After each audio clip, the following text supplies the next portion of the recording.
días. Bueno, pues linda palabra tuvimos acerca de diezmos y ofrendas. Y quiero, antes que nada, orar. Vamos a pedirle al Señor que nos dé sabiduría, inteligencia y que podamos aprender y entender su palabra en este momento. Y decimos: Padre, te damos gracias porque tú estás aquí. Espíritu Santo, toca nuestros corazones. Te rogamos, Padre Celestial, que seas tú el que nos hables en esta mañana, en esta hora, y que nuestros corazones, Padre, sean tocados, que nuestros corazones, Padre, sean bendecidos y que podamos retener esta palabra en nuestros corazones. Ayúdanos, Señor precioso. Te necesitamos, Padre bendito. Quita toda distracción. Quita todo aquello, Padre, que nos robe la paz y la tranquilidad, y todo aquello que nos ha preocupado en estos últimos días en nuestra vida. Y no nada más aquí, Señor, sino que en todo el mundo estamos viviendo una forma de crisis en todo el sentido de la palabra. Ha habido crisis en la salud física. Ha habido mucha enfermedad, muchos descensos, muchas personas que se nos han ido. También, Padre, hemos tenido problemas en los trabajos. Ha habido, Padre Celestial, serios problemas, y tú lo sabes todo. Por eso en esta mañana, Padre, nos abandonamos en ti. En esta mañana reconocemos que somos incapaces de tomar el control en nuestras manos y no queremos hacerlo. Renunciamos a esa forma terca que a veces tenemos en nuestras vidas de querer tener el control de todo, cuando no puede ser y cuando no debe de ser. Por eso recurrimos a ti. Por eso, Padre, eres tú el Dios, el Todopoderoso, el único Dios verdadero, invisible, pero real. Te alabamos y te bendecimos. Amén. Bueno, vamos a hablar un poquito acerca de la fe en conflicto. Y desde luego que para poder hablar de la fe en conflicto, pudiéramos mencionar muchísimos pasajes en la Escritura que nos remiten al tema.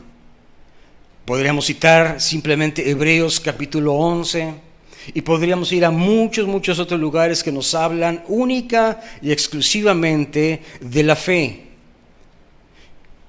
Escogí una porción de la Escritura, no es nada nueva, yo lo sé, pero también lo he dicho, que no hay nada nuevo en esta vida. Ojalá que ustedes, los que nos estén escuchando en casa, alguna vez en su vida se hayan tomado el tiempo para poder leer y estudiar el libro de Job. Y no te quiero hablar acerca de esa fe como ya siempre lo hemos estado haciendo. Podríamos ir a la raíz etimológica de la palabra fe y podríamos desglosar todo aquel rico contenido que tiene esta palabra. Más bien, quiero tomar de estos 42 capítulos del libro de Job solamente una muy pequeña porción de esa escritura. Y dicho sea de paso, quiero mencionarlo, vamos a tener que dejar afuera muchos versículos que quisiéramos poder abordar, pero por cuestiones de tiempo no vamos a poder. Yo estoy seguro que si tú has leído Job en tu casa, donde hayas estado, tendrás por ahí una serie de versículos que forman parte de tus favoritos. Yo también los tengo. Y entonces entré en el conflicto donde dije, bueno, voy a hablar de esto, voy a hablar del otro. Dije, no, nuestro tema y el punto a donde queremos estar, donde queremos dirigir nuestra flecha, no es exactamente nuestros versículos favoritos, sino a todo aquello que le lleva o que nos ha llevado en nuestra vida a vivir una fe en conflicto. Entonces, vamos a dejar a un lado esos versículos y vamos a concentrarnos solamente en aquellas cosas que alguna vez han interferido en nuestra fe. Sí, aquel lugar donde tú y yo no queremos estar. Cuando nuestra fe está en conflicto, empiezan a suceder muchas cosas en nuestra vida. Empiezan las dudas, las noches mal dormidas. Por una u otra razón, retenemos y no somos dadores alegres.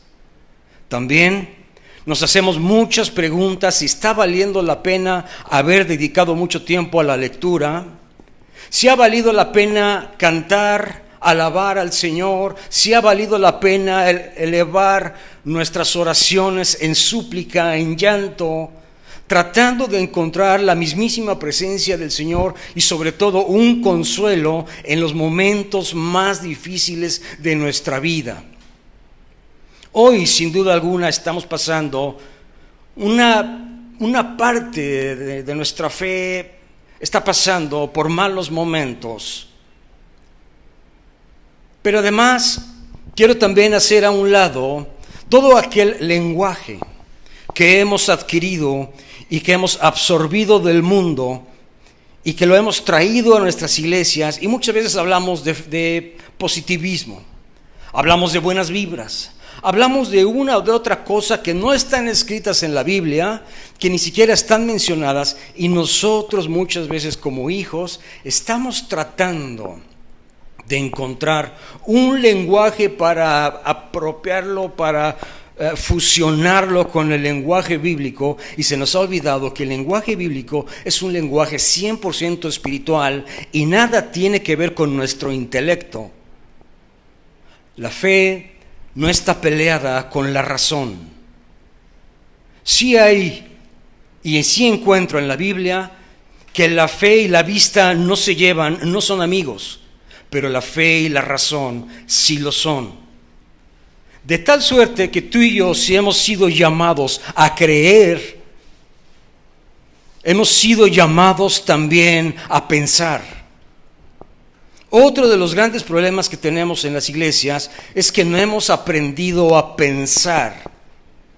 Hemos leído la Biblia en descuido una y otra vez, pensando como si fuese esta nuestra novela favorita. Pero al cabo de 2 o 3 horas se nos olvida lo que estamos leyendo, o se nos olvidó ya, y empezamos en conflictos. ¿Por qué? Porque no hemos aprendido a pensar las Escrituras. Creer también es pensar. Cuando pensamos un poquito en la Biblia, también obligadamente tenemos que pensar en todas aquellas personas que están involucradas ahí en este libro. Hombres y mujeres de carne y hueso, sí. Hombres y mujeres como tú y como yo, que venimos del mismo polvo y que al mismo polvo vamos a regresar, si es que no llega antes Jesús por su iglesia. Pero si no llega, así va a ser entonces. Y lo que estoy tratando de decirte es que todos los personajes que están en la Biblia tienen una similitud contigo y también conmigo. Los hombres de fe también se equivocaban. Los hombres de fe también tenían conflictos directos con Dios. Los hombres de fe también la pasaron mal. Por lo pronto, nada me lleva a pensar, y no tengo ningún derecho a pensar, que porque leo la Biblia, que porque soy dador, porque soy tirador y porque tengo muchas otras ventajas, todo me va a salir bien. Yo no veo esta enseñanza en las Escrituras, más bien al revés. Me encuentro que entre más y más cerca estés de Dios, más y más enemigos vamos a tener. Uno de ellos se llama Satanás. Entonces el peligro viene desde 3 frentes. Uno de ellos es el mundo, otro es el diablo, pero también yo mismo. Entonces, en esta forma de trilogía, por así decirlo, tenemos que enfrentar y tenemos que vivir una vida acorde a lo que está escrito en la palabra, porque de lo contrario estaremos negando la eficacia de ella, y por si fuera poco, estaríamos negando al Creador. y de una u otra forma le daríamos la espalda al Espíritu Santo. Dicho todo esto, vamos a ver que el libro de Job es un libro muy antiguo. No se sabe con exactitud quién lo escribió. Ni siquiera se sabe el nombre o el significado de este nombre Job. Hay varias hipótesis, hay varias presuposiciones acerca de todo esto, pero yo he llegado a la conclusión con que no nos importa. ¿Para qué? Lo que nos importa, y creo que el Padre también, a través del Espíritu Santo, se concentró en algo. Y es que tenemos que aprender a ser absolutamente realistas. Muchas veces la iglesia hemos estado viviendo como que en un sueño, en una fantasía, en una ilusión, en algún gran cuento. Pero cuando nos enfrentamos a la realidad, pero cuando vemos las cosas como suceden, como una cruda realidad, entonces ya no nos gustó lo que estábamos leyendo, lo que estábamos creyendo, lo que estábamos pensando o lo que estábamos compartiendo a otros. Entonces, pensar en los hombres y mujeres de Dios aquí en la Biblia y mirarlos desde esta óptica de saber, de entender que son hombres y mujeres de carne y hueso como tú y yo los somos, acorta nuestra distancia entre ellos y nosotros. No nos hace más lejanos, sino por el contrario, más cercanos y más similares. Y esto quiere decir entonces que en esa similitud tú y yo tenemos las mismas ventajas y quizá las mismas desventajas que tuvieron todos los protagonistas aquí en la Biblia.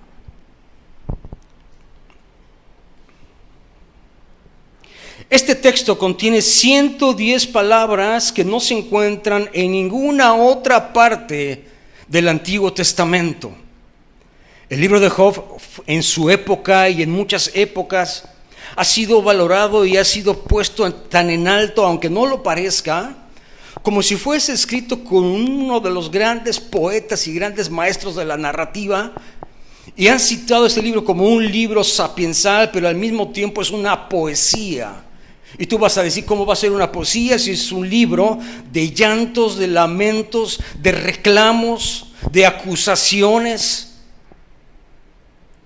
Un libro donde el mismo Satanás aparece también mega involucrado en este libro. Pero así es.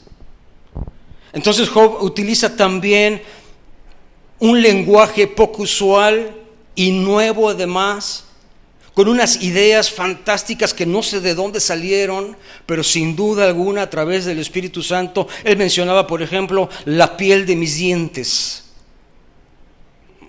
En el capítulo 19, ¿quién puede pensar en la piel de sus dientes? ¿Quién podría pensar que el que da cánticos en la noche, las puertas de su rostro, por ejemplo, las puertas de su rostro, ahí en el capítulo 41, o los párpados del alba?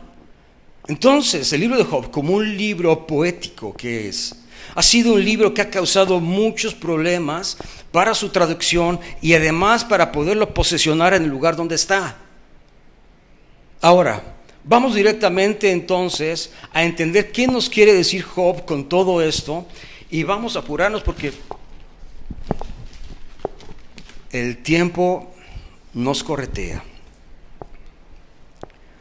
Bueno, dice el pastor que tenemos 2 horas. Tenemos 2 horas, ¿verdad? O sea, que van a tener que ayunar su hamburguesa. No, no es cierto. Ahora sí nadie dijo amén. Nadie dijo amén, aleluya, gloria a Dios. Nadie. Bueno, está bien, se las paso. Yo los entiendo. Mirar a alguien como yo al frente, la verdad, no creo que sea muy lindo. Bueno, venga. Ahora, este libro podríamos dividirlo en 3 etapas. Es decir, desde el capítulo 1 al capítulo 42, podríamos partirlo en 3 formas distintas o en 3 capítulos para poder leerlo y entenderlo. En los capítulos 1 y 2 nos habla de los sufrimientos de Job que han sido llevados con paciencia. En el capítulo 3 vamos a encontrar una mezcla de debilidad humana. Y de ahí en adelante hasta el capítulo 42 vamos a encontrar también, más bien como un capítulo tercero, todos los discursos de los amigos y consoladores molestos que muchas veces llegan a nuestra vida cuando estamos en conflicto, cuando estamos en pruebas, en tribulación, cuando no queremos saber nada de nadie ni de nosotros mismos. Va a llegar gente y te va a acusar de pecador. Sí, esos eran los amigos de Job. Y por si fuera poco, por allá se atraviesa otra dama que después vamos a hablar de ella. Pero al último vamos a ver cómo Job sale honrado después de todo esto. Capítulo 1 dice así en el verso 1: Hubo en la tierra de Uz un varón llamado Job. Era un hombre perfecto. Póngame atención, por favor, lea su Biblia, abra su Biblia en casa, por favor. Después vamos a dar un premio para todos aquellos que están poniendo atención. No, no es cierto. Pero póngame atención, por favor. Por el amor de Dios, traiga su Biblia, que no le estorbe. Yo no soy fan de los electrónicos, pero le vamos a dar chance a que tenga 30 versiones en su teléfono. Hágalo, pero por favor, leamos. Entonces, si nos están mirando, traiga su Biblia, traiga sus apuntes. Si hay algo que pueda aportarle para bendecir su vida, agárrelo, por favor. Y luego dice ahí: hubo en la tierra de Uz un varón llamado Job. Este era hombre perfecto, recto, temeroso de Dios, apartado del mal. Y le nacieron 7 hijas y 3 hijos, 7 hijos y 3 hijas.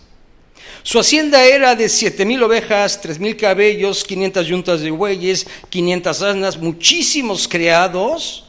Y era aquel varón el más grande de todos los orientales. Pobrecito, estaba muy mal, ¿verdad? E iban a sus hijos y hacían banquete en casa. Verso 4, de pronto, después de una descripción de lo que es Job y de lo que le pertenece, de pronto brincan a un suceso y a un hecho lamentable. Dice el 4: iban sus hijos y hacían banquetes en sus casas, cada uno en su día, y enviaban a llamar a las 3 hermanas para que comieran y bebiesen con ellos. Eran medio borrachines y todavía tenían el descaro de llamar a las hermanas para que danzaran, para que bailaran, para que fueran los arlequines de la fiesta.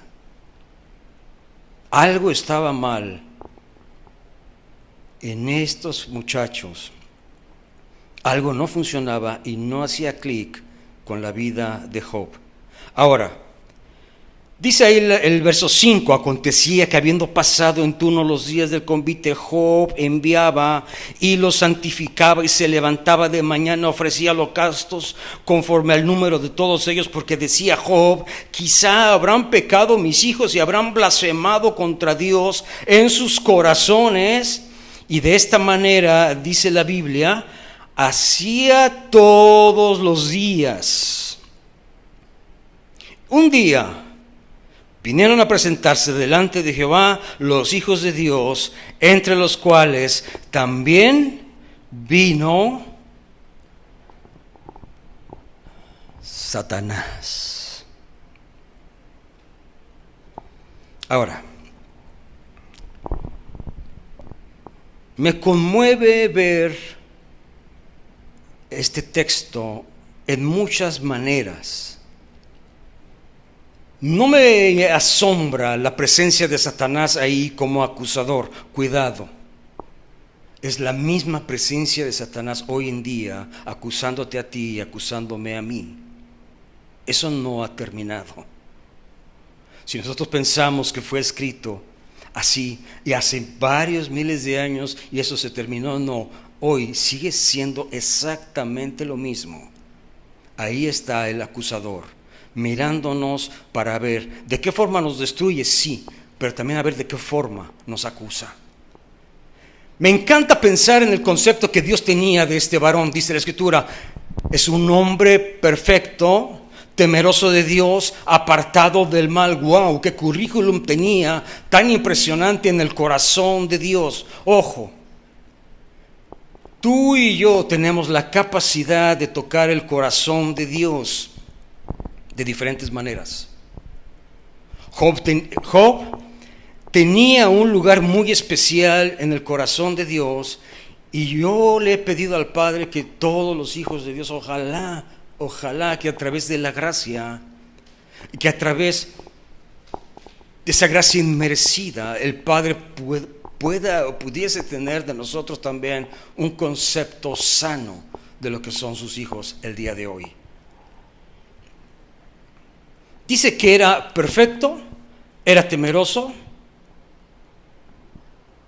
apartado del mal. Ahora, el verso 5 dice la Escritura, vaya guardando los detalles, vamos a ir más adelante en ellos, que Job intercedía y ofrecía holocaustos por cada uno de ellos. ¿Qué estoy tratando de decirte?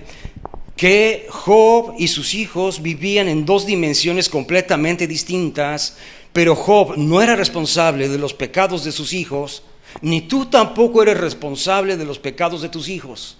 No nos sintamos mal cuando vemos que nuestros hijos no caminan en la gracia, y cuando le han dado la espalda al Padre, tú y yo no somos responsables, porque en cuanto detectamos ese problema en nuestros hijos, en la familia, de inmediato decimos que hice mal. ¿Qué les quedé a deber a mis hijos que no están funcionando como cristianos? ¿Qué les he quedado a deber? Entonces Job, en su desesperación, en su angustia, pero en esa visión aguda que tenía, una visión espiritualmente aguda, era capaz de ofrecer sacrificios por sus hijos, y decía, capaz que en sus borracheras habrán blasfemado a Dios. Sí, de lo que estoy hablando es que Job siempre fue un sacerdote, un intercesor. Ahora, dice la Escritura que además lo hacía todos los días. Todos los días Job ofrecía sacrificios, cada uno en su día y en su turno, por sus hijos. Ahora, verso 7. Fíjese bien en los detalles, iglesia, fíjate bien. Y Jehová dijo a Satanás, ¿quién empezó aquí el diálogo? Aquí está Dios en su trono. Está el Todopoderoso, hay ángeles, hay arcángeles, hay toda una forma y especie de mundo espiritual que nos es difícil explicar.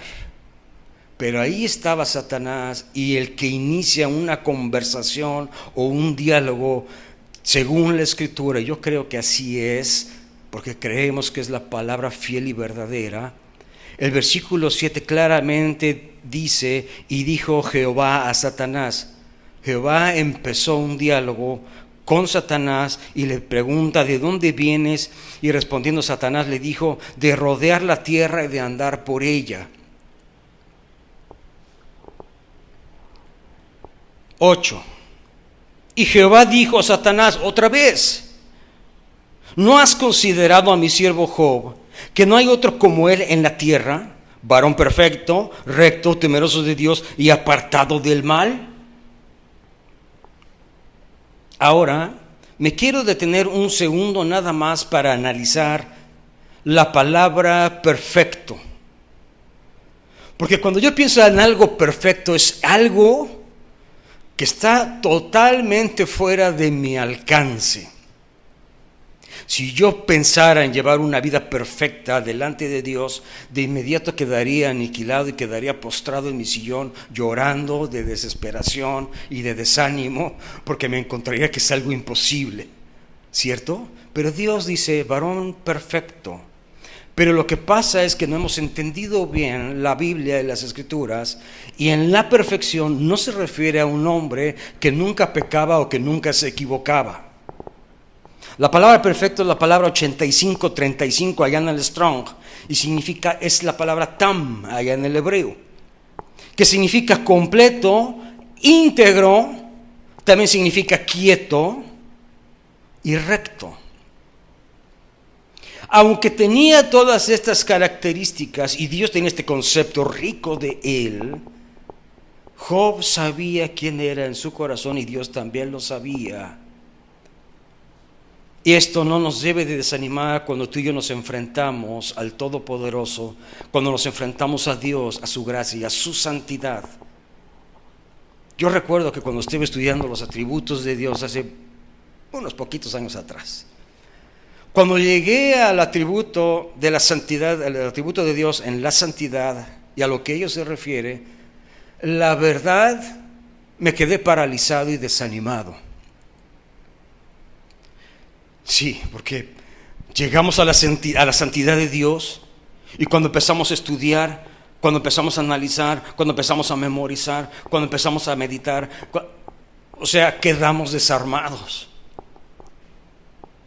Y entonces empiezan a llegar a nuestra mente todas aquellas escenas pasadas, presentes, y nos preguntamos aún qué va a pasar en el futuro. En cuanto a mi santidad se refiere, salgo perdiendo. Así es la vida de fe. Es una vida de confrontación, es una vida de autoexaminación, pues, no existe esa palabra, pero lo entendemos. Es una constante pregunta acerca de nuestra santidad y la santidad de Dios, pero no para desanimarnos, sino para saber quiénes somos, de dónde nos tomó el Padre y a dónde vamos también. Job sabía perfectamente bien cuál era su sitio. Ahora, si tú y yo vamos ahí mismo, vámonos ahí al capítulo 13. En el capítulo 13, de donde estamos, en este libro de Job, vamos a encontrar una afirmación de lo que te estoy tratando de decir. En el capítulo 13, en el verso 26 dice así: ¿por qué escribes contra mí amarguras y me haces cargo de los pecados de mi juventud? Cuando Job se estaba considerando a sí mismo en su cuerpo despedazado, quizá maloliente y pudriéndose en vida, rascándose en un tiesto, donde quizá ni siquiera soportaba la ropa y debería de estar expuesto al sol, al polvo, y no nada más eso, sino a la mirada de todos los curiosos y de toda la prensa amarillista que de pronto surge por todos lados. Job, el varón perfecto, mirándose, hablando con el Padre, diciendo: ¿por qué escribes contra mí amarguras? Miraba su cuerpo y de inmediato había una escritura de amargura lacerando su cuerpo. Y por si fuera poco dice ahí: y me haces cargo de los pecados de mi juventud. Job, como tú y como yo, sí era perfecto, pero también se sabía pecador. Aquí hay un gravísimo problema en las iglesias también, donde no sabemos por qué, o por lo menos yo no lo sé. ¿Por qué nos gusta fingir o aparentar santidad delante de todos? No entiendo. No sé si esto me haga más simpático, quizá me haga más guapo, yo no lo sé, o me haga más hombre, más varonil, yo no lo sé. Pero hay una extraña maña entre los hijos de Dios de querer llegar a las iglesias y aparentar santidad, cuando el Padre sabe perfectamente lo que hay en tu corazón y en mi corazón. Entonces no podemos vivir de apariencia, seamos como seamos. Sí, mientras caminamos en la gracia, el Padre nos va perfeccionando, por supuesto. Mientras examinamos las Escrituras, las aprendemos, las memorizamos, nuestro viejo hombre va quedando atrás, por supuesto. Y si no fuera así, entonces estás perdiendo tu tiempo. Si no fuera así, entonces la lectura, la meditación, la oración no está cumpliendo con su cometido. Pero yo sé y estoy seguro y le pido al Padre que así sea en tu vida. Lo ha sido en la mía, también lo será en la tuya. Job, un varón perfecto, sabía pecador. Cuando hablamos de la perfección de Job, más bien se refiere a un hombre que tenía una fe perfecta. en el sentido de que no claudicaría jamás. Sí, muchos pudiésemos tener una fe que cuando vienen las pruebas y las tribulaciones, yo no lo digo, dice la Escritura, de inmediato nos marchitamos, esa semilla se marchita y deja de producir su fruto. Entonces, me remite todo esto que acabo de leer y de ver acerca de Job a pensar entonces en su fe. Porque Job tenía una fe inquebrantable. Uno de los grandes problemas que Dios tiene con nosotros se llama fe. Yo creo que ni siquiera nuestro propio pecado, porque el pecado ha sido resuelto a través de Cristo Jesús en la cruz del Calvario. Allá ya se pagó todo lo que se tenía que haber pagado con sangre del unigénito Hijo. En cuanto al pecado se refiere, todo está hecho, pero en cuanto a la fe, a ti y a mí nos corresponde algo más que el simplemente leer, que el simplemente cantar, que el simplemente asistir a una iglesia. Porque la vida de fe es una vida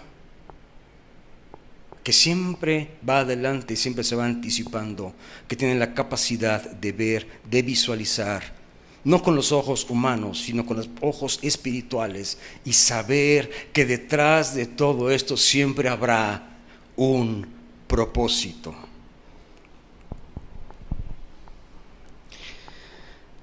Ahora,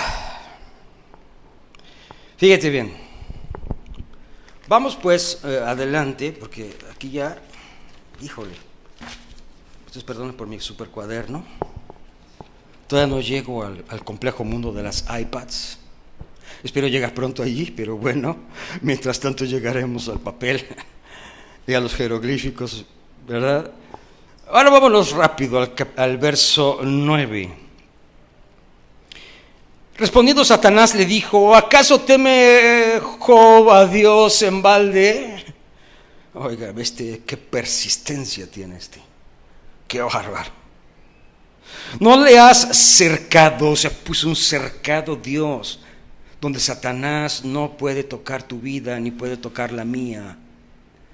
Satanás sabía perfectamente que había un cerco, y el cerco es precisamente para que los pillos no puedan robar lo que es tuyo. Ahora, lamentablemente, en México vivimos en casas que parecen prisiones o cárceles, donde en todas las ventanas tenemos herrería, donde además pagamos un sistema de alarmas y lo que tú quieras. En aquella época con un cerco era suficiente. Satanás sabía que había un cerco y Dios lo había puesto, y nadie podía entrar en ese cerco. Entonces dice así la Biblia: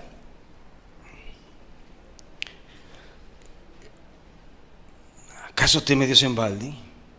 ¿No le has cercado alrededor a él, a su casa, a todo lo que tiene? Al trabajo de sus manos has dado bendición, por tanto sus bienes han aumentado en la tierra.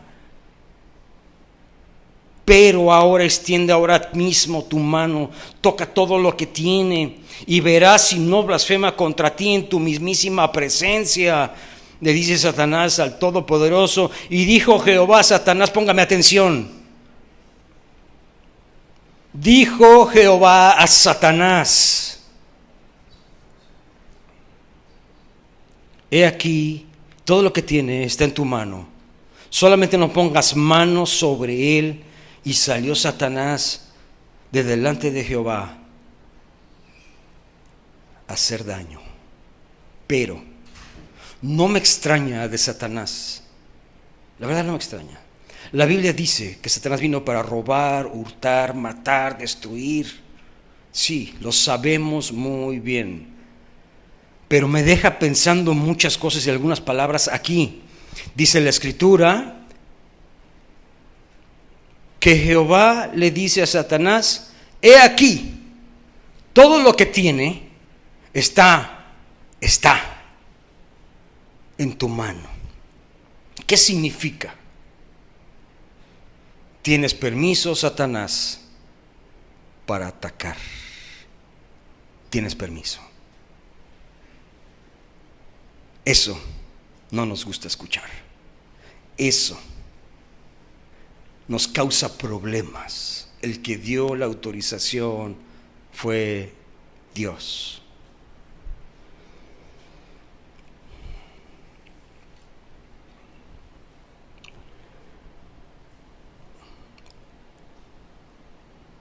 Por eso no deberíamos desalentarnos demasiado cuando nos ocurren cosas inesperadas y desconcertantes, cosas que nos desaniman. Porque Dios en su sabiduría tiene la intención de hacer de nosotros algo que aún nosotros no hemos alcanzado por nuestras propias fuerzas, y lo que estamos atravesando tiende hacia ese fin.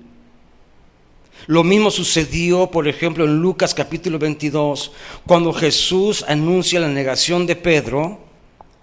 Jesús le dice a Pedro: Pedro, Satanás te ha pedido para zarandearte como a trigo. Y Jesús dio autorización, pero Jesús le dice a Satanás: yo he pedido por ti para que tu fe no te falte. Job, entre todos sus defectos que pudiese tener, su fe nunca le faltó. Había una fe en conflicto, sí, una fe atacada también. Dios mismo a veces tiene que encargarse de desanimarnos un poquito, para que lo que hagamos es que seamos absolutamente realistas, aprendamos a poner los pies sobre la tierra para poder entender que Dios tiene el control de todo. Ahora vámonos al 13. Se nos está yendo el tiempo. Dice: y un día aconteció que sus hijos e hijas comían, bebían vino en casa del hermano el primogénito, y vino un mensajero de Job y le dijo: estaban arando los bueyes de las asnas, paseando cerca de ellos, acometieron los sabeos y tomaron y mataron a tus criados a filo de espada, solamente escapé yo para darte la noticia. Aún estaba hablando cuando vino otro que le dijo: fuego de Dios cayó del cielo y quemó las ovejas, los pastores las consumió, y solamente escapé yo para darte la noticia. Todavía estaba hablando y vino otro que le dijo: los caldeos hicieron 3 escuadrones y arremetieron contra los camellos, se los llevaron y mataron y los criados a filo de espada, solamente escapé yo para darte la noticia.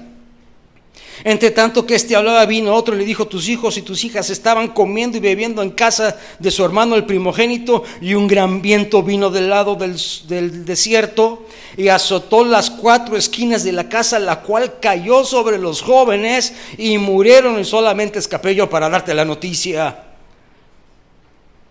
Óigame, qué panorama es este. Satanás no se anda con juegos. El varón intercesor, óigame, el cabeza de la familia, estaba pasando por momentos difíciles como cabeza de familia, como hombre espiritual, como hombre perfecto, temeroso de Dios, apartado del mal. Sí, todo esto le vino y aún hay más. Entonces se levantó, rasgó su manto, se rasuró la cabeza, se postró en tierra, y dice la Escritura, puntualmente adoró. Y dijo: desnudo salí del vientre de mi madre, desnudo volveré allá. Y Jehová dio, Jehová quitó, sea el nombre de Jehová bendito. Dice ahí verso 22, en todo esto no pecó Job, ni atribuyó a Dios despropósito alguno. Job tenía desarrollado sus sentidos espirituales más allá de lo que muchos los tenemos el día de hoy. Por eso dice la Biblia que Job no atribuyó a Dios despropósito alguno. Job sabía, porque conocía perfectamente bien quién era Dios, que en toda esta tragedia había un propósito. Job no reclamó ovejas, vacas, bueyes, ni siquiera los hijos. Dijo: aquí hay un propósito, me ha sido encubierto, no lo puedo ver, pero con mis ojos espirituales puedo entender, y conociendo al Todopoderoso, que aquí hay algo que aún no me ha sido revelado. Aconteció que te vinieron los hijos de Dios para presentarse delante de Jehová. Y Satanás vino también entre ellos, presentándose delante de Jehová. Otra vez el Satanás. Y dijo Jehová a Satanás, ¿de dónde vienes? Y respondió Satanás a Jehová de rodear la tierra y de andar por ella. Exactamente lo mismo como el capítulo 1. Y Jehová dijo a Satanás, ¿no has considerado a mi siervo Job, que no hay otro como él en la tierra, varón perfecto, recto, temeroso de Dios, apartado del mal? Y luego dice otra cosa, aún retiene su integridad. Aun cuando tú me incitaste contra él para que lo arruinara sin causa. Respondió Satanás, le dijo a Jehová, piel por piel. Siempre el diablo, siempre los astutos tendrán un as debajo de la manga. Y le dice, piel por piel. Todo lo que el hombre tiene dará por su vida. Verso 5, póngame atención. Nuevamente llegamos al punto de leer las líneas que no nos gustan leer. Le dice el Señor Todopoderoso, extiende ahora tu mano, toca su hueso y su carne, y verás. O sea, le contradice a Satanás. Hazlo pues, hazlo.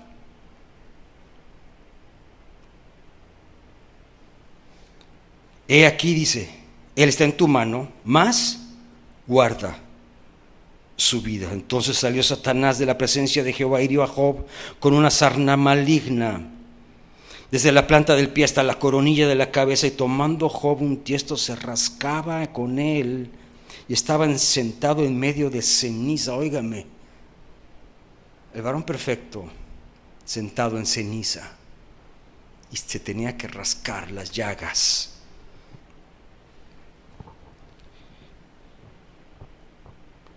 Y la pregunta obligada otra vez es, ¿quién autorizó?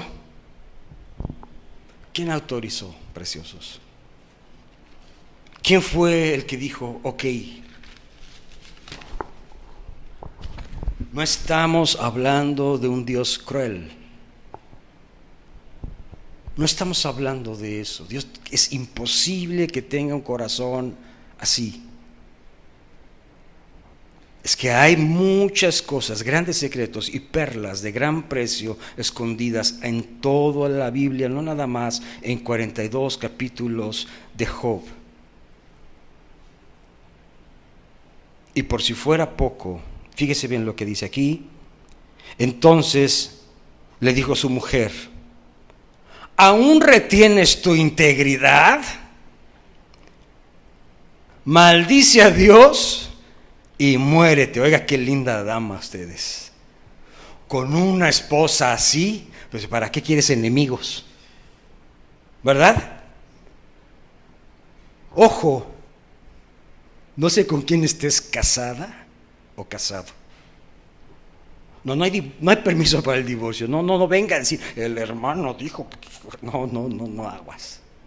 Todos aborrecemos el divorcio, Dios también. Moisés dio autorización y carta de divorcio por una cuestión, por incredulidad en los corazones. Job y la mujer tenían dos corazones distintos. Uno creía, no desertaba, retenía integridad, tenía visión, pero la mujer llegó hasta un punto, no las mujeres del mundo, hablo de la mujer de Job. La mujer era todo lo contrario. Estaban casados, estaban unidos, tenían hijos, disfrutaban de los mismos placeres, quizá bebían del mismo vino en la copa, comían de la misma sopa, qué sé yo, lo que tú quieras, pero eran diferentes. La iglesia está llena de estos ejemplos, hombres y mujeres diferentes. Que llegue una dama, perdóneme la expresión, es una mujer diabólica. Y no se me enoje. ¿Qué le dijo Jehová? ¿Qué le dijo Satanás a Dios? Toca piel por piel. Todo lo que tiene el hombre dará por su vida. Toca su vida, dice Satanás, y verás si no blasfema en tu misma presencia. Y la mujer llega y le dice, blasfema a Dios y muérete. Maldice a Dios y muérete. Blasfemar y maldecir no es muy diferente. No podemos entrar en detalles, pero el mismo corazón que tenía Satanás para ver a Job maldiciendo a Dios es el mismo corazón que tenía la mujer, su mujer, para decirle: maldice y muérete. Satanás sabía que si Job maldecía, se iba a morir. Me estoy explicando, iglesia. El matrimonio es algo más delicado de lo que tú y yo creemos. Va más allá de la carne y del hueso y de la atracción física y de las lindas piernas y del pecho gigante y de los brazos gigantes y la pechuga de pollo de los hombres, ¿no? Hablo del pecho de los hombres, ¿no? Porque cuando somos muy hombres somos así ustedes, ¿verdad? Cuando nos sentimos mal, pues vamos acá. Pero cuando somos muy machos somos así. A eso hablo, de esta clase de pechos me refiero. Somos muy diferentes. Una mujer que te recomiendan, se supone que era la dama que tenía que poner bálsamo en las heridas de Job. Era la mujer que tenía que ser intercesora, que tenía que traer la sopita, el frijolito, el bolillito.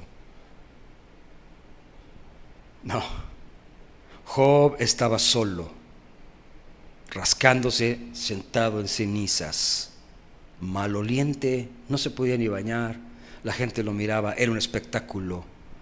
Se había convertido en el bufón de la fiesta del diablo. Sí, un varón perfecto, temeroso de Dios, apartado del mal, sí. Pero con todo esto, dice la Biblia, no atribuyó a Dios despropósito alguno. Job sabía muy bien dónde estaba sentado. Job sabía muy bien quién era Dios y quién era él.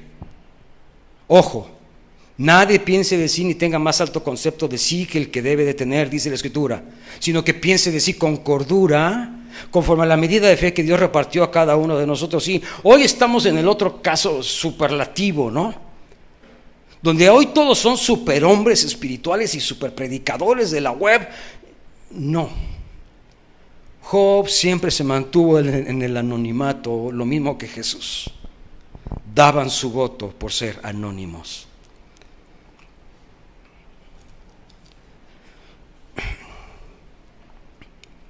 Estamos terminando, verso 10 le dice Job a la mujer: sueles hablar como cualquiera de las mujeres fatuas.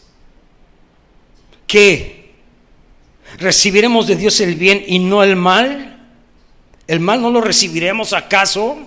Ahí está la perfección de Job, no en su pecado, sino en su forma de pensar. Su fe era perfecta. El concepto de Dios que tenía grabado en su corazón, en su piel, en su carne, en sus huesos, en su memoria, era un concepto perfecto de Dios, de sus caminos, de sus designios y de su voluntad.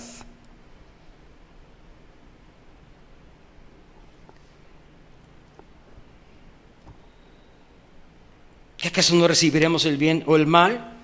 Y en todo esto dice la Escritura, Job no pecó con sus labios. Un gancho al hígado doblemente, a la mujer y al diablo, juntos. Y luego llegan tres fantásticos. Verso 11, y tres amigos de Job, Elifaz, Bildad, Zofar. Luego que oyeron que este mal que le había sobrevenido, vinieron cada uno de su lugar, porque habían convenido en venir juntos para condolerse con él y para consolarle. Óigame, qué lindos consoladores estos chamacos. Los cuales, alzando los ojos desde lejos, no le conocieron. Pues ¿cómo le iban a conocer sentado en cenizas? Ellos pensaban que iban a encontrar a un varón próspero con anillos de oro, con sus cabezas de ganado, con la dama ahí. No. Llegaron y se toparon con una sorpresa, un hombre lleno de llagas, maloliente, mugroso, quizá con el cabello crecido, la barba por acá, yo no sé. Y no le reconocieron. Rasgaron sus vestidos los tres, echaron polvo sobre sus cabezas. Dice el verso 13, y se sentaron en tierra por 7 días y 7 noches. Ninguno de ellos hablaba palabra, porque veían que su dolor era muy grande. quedaron mudos ante la presencia de Job. Por decirlo así, quedaron mudos por lo que Dios había decidido.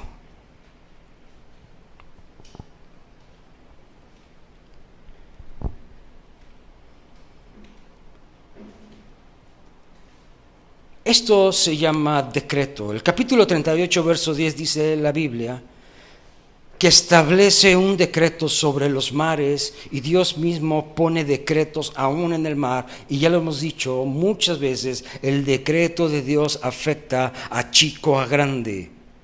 Y los decretos de Dios vienen desde el tiempo y la eternidad, desde el día de nuestro nacimiento hasta el día de nuestra muerte. Esto se llama un decreto. Y cuando hay un decreto firmado por Dios, ni Él mismo lo rompe, ni lo viola, ni lo destruye, ni nada. Dios, como un hombre y un todopoderoso de palabra, siempre guarda sus decretos. Todo esto estaba acontecido, estaba escrito que así debería de suceder. Al final del conflicto veremos a un Job purificado, espiritualmente enriquecido. Esto es un monumento vivo al Dios que vence sobre las fuerzas del mal y que eleva al hombre a las alturas gloriosas de la redención. Y bueno, hasta aquí con el desánimo, hasta aquí con Job. Me gustaría otro día, estaremos orando a ver si hacemos otra entrega del libro de Job. Podremos ver esos discursos, esa forma de expresarse acerca de Job, que cuando Job estaba en fe conflictiva o en conflicto, lo primero que vinieron a hacer los amigos es decirle: eres un hombre pecador. No te sorprenda que cuando tu fe esté en conflicto seas la papilla, la botana de todos los que te rodean. Lo más seguro es que así va a ser. Corremos el riesgo, pero no nos importa.